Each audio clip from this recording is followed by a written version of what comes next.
Hello and welcome to this exciting lesson in Revit Structure. In this lesson, I just want to explain to you the principle behind the usage of layers and also filters for the Rebar projects. Okay, now some 3 years ago, I explained this principle and how you can use the filters and also the layers for any object or 3D object in Revit. So if you've never watched this lesson, please make sure that you check it right here. I just have a snapshot of this video. It's on my channel. So in this video, you are going to learn on how you can create filters for any object in Revit. And that is the manual way of doing it. All right. So I'll explain the plugin. I'll show the plugin that I've developed, which can do what I did here automatically in few seconds. All right, so go ahead and watch this lesson. If you've never watched it, then you can come to this one or watch this one. And now you can watch this one at a later time if you so wish. All right, now, if you like what I'm doing on this channel, please make sure that you like my video, subscribe to my channel, and turn on the bell notification. And most importantly, make sure that you check my website, skillmaxcard.com, for some exciting courses. Okay, now I'll still explain why do you need the filters and also the layers. So I'll start with the layers. So if you are a civil structural engineer, you know that when we are detailing our bases, also our slabs and the walls, sometimes we also want to annotate the layer where the bar is. Is it at the bottom? Is it at the top? Okay, for the bases and also the floors. For the walls, you also want to annotate whether the rebar is near face or at the far face. So that detail has to come out. All right. Sometimes when you are detailing, I'll just open this view, level 2. With this view, I have all the rebar, both for the top and also for the bottom of this floor here in both directions. So in some regions, you don't want to detail everything in one view. You want to create, different views for the top reinforcement. You create a detail, and also for the bottom you create. So to achieve that in Revit, the easiest is for you to create those filters and layers so that you can just turn off one layer, you detail, then you duplicate the view right here, then go to that view and now turn on the other layer and detail it separately. If you want, you can also detail from here. There are so many lessons on my channel which can show you on how to detail the floor or slab reinforcement. All right. So now, why I want to show you also this video is that I've developed a plugin right here, which is called SMax. And I've, developed a tool which helps you to assign the filters to the rebar for the bases, for the walls, and also for the floors. It assign the filters, it assign the layers, and also the actual parameter where the bars are sitting, right? Okay, so if I just pick any of these bars, let me just try to go down here. We don't have a parameter which is called layer. There's no layer parameter by default. But with these two, you see that we are going to have that parameter here. Now, it doesn't mean that you can't create that particular layer parameter here.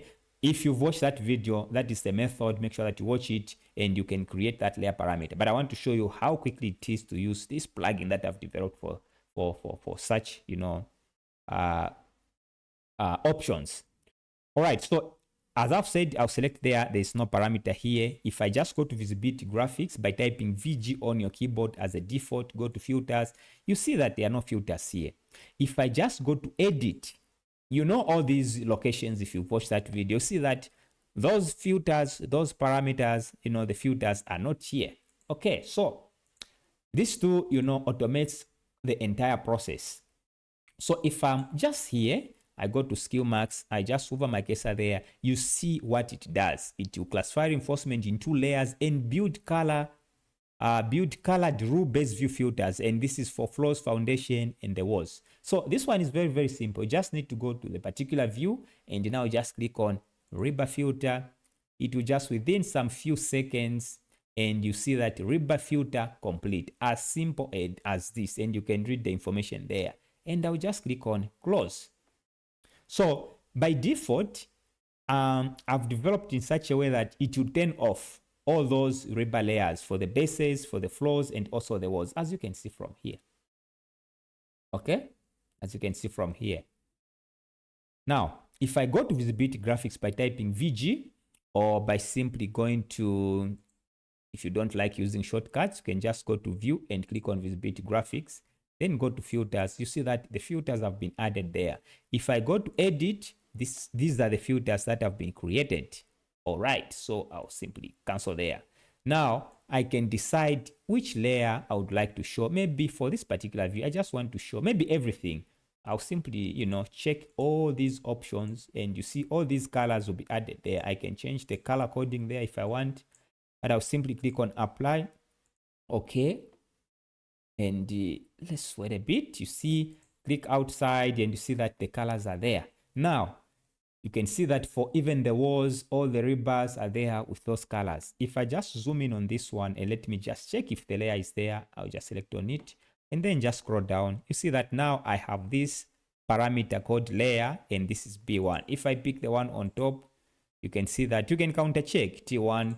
And if I go to maybe the walls, just this one, you can say that it's a surface too. And this is how you can do it. Now, these parameters are not like hard-coded. I can still change if I want to name it. Now, it's for those who use different annotation in terms of the naming. You can still use this one, and now just insert the naming for the layer. You can just type here. It doesn't matter. You can type here, and you can assign any layer there in terms of the naming. So it's entirely up to you. Now, I also want to just emphasize that, assigning the layers and also, the filters to rebar will help you when it comes to detailing the bases, the floors, and the walls. I've already explained that. For example, if I go to level 2 right here, let's assume that I want to detail maybe just the bottom reinforcement for this one. It would be difficult for you to go to the section, you cut the section, you start hiding by view, when you can simply use, this tool, okay, the one I've just developed. So what I can do maybe for now, I'll show that the application or the running of that plugin is view specific. If I just go to level 2, okay, let me just click it there. Okay, the layer is there. Let me go to visibility graphics VG. Let me go to filters. You see that the filters are not there. So each view that you open, you just need to go there and just run it just in that particular view and just close it there. You can see that automatically it's applied there. Then I'll go to VG. Then you see that those filters are there. So if I just want to detail maybe the bottom reinforcement for this floor, I'll just activate the bottom, those two options there, and just simply click on apply and okay. And the rebar for the bottom reinforcement only is shown. You can do this for the bases. If you want to create now for the top, you just duplicate this one, you rename it from here, and you can always do that. That way you are able to, to detail and create, anything so easily. So, if there are specific tools that you'd want me to develop and add them here, you can comment there. I'll try as much as possible to see what you can add here. But already I have a list of tools that I want to develop to make it easy for us to start working in Revit. Now, I mentioned that I'll tell you at the end of this lesson where you would get this plugin once it's completed. For those who already procured from my website, they are part of those concrete detailing courses, you are going to get this plugin within there. For those who have not yet, procured, obviously, I'll need the token of appreciation for you to get the full plugin. So stay on this channel, put some comments there of what you want me to include in this plugin. It will not be done in one day, but obviously, very soon it's coming.